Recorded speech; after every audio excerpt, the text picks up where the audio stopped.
मिर्जापुर में रहने वाले धर्मेंद्र चतुर्वेदी जब अपनी पत्नी और पुलिस के साथ उस सुनसान बियाबान घर में पहुंचे तो बेहोश हो गए। यूपी के वाराणसी में उस घर पहुंचे धर्मेंद्र ने जैसे ही दरवाजा खुलवाया, उनकी आंखें फटी की फटी रह गई। दोनों पति पत्नी समेत लोकल पुलिस की हालत ऐसी हो गई थी कि काटो तो खून निकले। दरवाजा खुलते ही देखा दो लड़कियां अपनी मां की लाश के पास बैठी, लाश कंकाल बन चुकी है।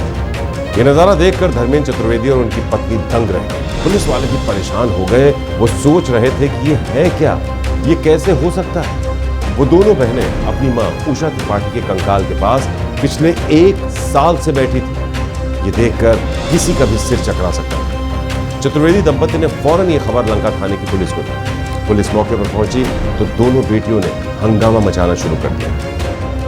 नमस्कार, मैं हूं संजीव चौहान और अभी जो हमने आपको बताया वो किसी के भी रोंगटे खड़े कर देने वाला है। क्या कोई नॉर्मल इंसान एक लाश के साथ 1 साल तक रह सकता है? लाश चाहे अपनी सगी मां की ही क्यों ना, लेकिन मां की लाश के साथ इतना लंबा वक्त बिताना किसी भी आम इंसान के बस की बात नहीं है। मां एक ऐसा शब्द है जिसमें पूरा संसार नजर आता है, मानते हैं इस बात। मां से हर शख्स बेइंतहा प्यार करता है। कोई भी शख्स अपनी मां के बिना अपने जीवन की कल्पना तक नहीं कर सकता। मां है तो सब कुछ है, मां नहीं तो कुछ भी नहीं। ऐसी एक दर्दनाक और मार्मिक खबर के बारे में जो हमने जिक्र किया अभी आपके सामने, उसे सुनकर आपके होश फाख्ता हो गए होंगे। वाकई जो सुनेगा वो अपने दांत तले उंगलियां दबा लेगा और सोचने को मजबूर हो जाएगा कि कोई अपनी मां से इतना प्यार कर कैसे सकता है।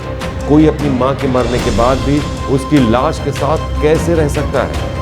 सनसनीखेज मामला है ये। यूपी के वाराणसी के लंका थाना क्षेत्र में ये मामला सामने आया है, जहां 1 साल पहले मर चुकी मां के शव के साथ उसकी 2 बेटियां रह रही थी, जिसकी पूरे 1 साल तक किसी को भनक तक नहीं लगी। इनमें से बड़ी बेटी पल्लवी की उम्र 27 साल है तो दूसरी बेटी वैष्णवी की उम्र 19 साल। जिस महिला की लाश उस घर में थी उनका नाम उषा त्रिपाठी था। उम्र 52 साल बताई जा रही है और बीमारी की वजह से 1 साल पहले उनकी मौत हुई थी। मगर उषा त्रिपाठी की दोनों बेटियों ने इस राज को छुपाए रखा। किसी भी रिश्तेदार या पड़ोसी को इसकी भनक तक नहीं लगने दी। अब आप सोच रहे होंगे कि जब दोनों बेटियां 1 साल से मां की लाश के पास ही बैठी रहीं तो उनका इतने लंबे समय तक गुजारा कैसे हुआ। दरअसल शुरुआती पूछताछ में यह सामने आया है कि प्रधानमंत्री अन्न योजना और मां के जेवरात बेचने से मिले पैसों से ये दोनों बहनें अपना खर्च चला रही हैं। जेवर बेचने से मिले पैसे भी जब खत्म हो गए तो दोनों बहनों ने पड़ोसियों से कुछ न कुछ मांग कर अपना गुजारा किया। तो कुछ वक्त तक भी सिलसिला चला। पड़ोसियों को शक होने लगा, जिसके बाद पड़ोसियों ने उनके नाना को सारी जानकारी दी। तब कहीं जाकर इस पूरे घटनाक्रम का पर्दाफाश हुआ और ये सच्चाई सबके सामने आई। जब मामला खुला तो पता चला कि बलिया के रामकृष्ण पांडे ने 3 बेटियों में सबसे बड़ी उषा की शादी बलिया में देवेश्वर तिवारी के साथ 30 साल पहले की। पति से अनबन होने पर उषा अपनी दोनों बेटियों पल्लवी और वैष्णवी के साथ पिता के घर मदरवा वाले मकान में रहने लगी। घाट मदरवा पे एक मकान था, उसमें रहने लगी। पल्लवी ने M.Com किया है। वैष्णवी हाई स्कूल करने के बाद पढ़ाई छोड़ चुकी है। बिहार में ACC सीमेंट से रिटायर होने के बाद रामकृष्ण ने घर के पास ही कॉस्मेटिक की एक दुकान खोली। पल्लवी का व्यवहार ठीक न होने की वजह से रामकृष्ण 1.5 साल पहले सबसे छोटी बेटी उपासना के घर लखनऊ में रहने लगे। पल्लवी ने दुकान तो संभाली लेकिन चला नहीं पाया। 8 दिसंबर 2022 को उषा की मौत हो गई, लेकिन दोनों बेटियों ने किसी को नहीं बताया और न ही उनका अंतिम संस्कार होने दिया। 2 महीने पहले रामकृष्ण आए थे, लेकिन पल्लवी ने घर में घुसने ही नहीं दिया। रामकृष्ण ने जाने से पहले पड़ोसी रमेश सिंह को अपना नंबर दे दिया था ताकि जरूरत पड़ने पर उनसे संपर्क किया जा सके। रमेश ने पल्लवी और वैष्णवी के ताज़ा हालात के बारे में जब रामकृष्ण को बताया तो उनसे रहा नहीं गया और उन्होंने मिर्जापुर में रहने वाली अपनी मंझली बेटी सीमा चतुर्वेदी और दामाद धर्मेंद्र चतुर्वेदी को बनारस भेजा। सीमा घर पहुंची तो पल्लवी और वैष्णवी ने दरवाजा नहीं खोला।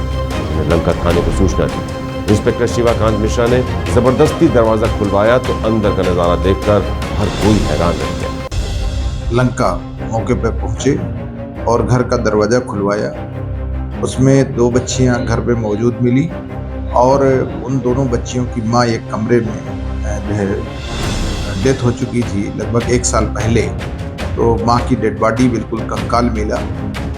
कंकाल का जो है के संबंध में फॉरेंसिक टीम को बुलाया गया, साक्ष्य संकलन किया गया और कंकाल को जो है एकत्र करके पोस्टमार्टम हेतु भेजा गया है।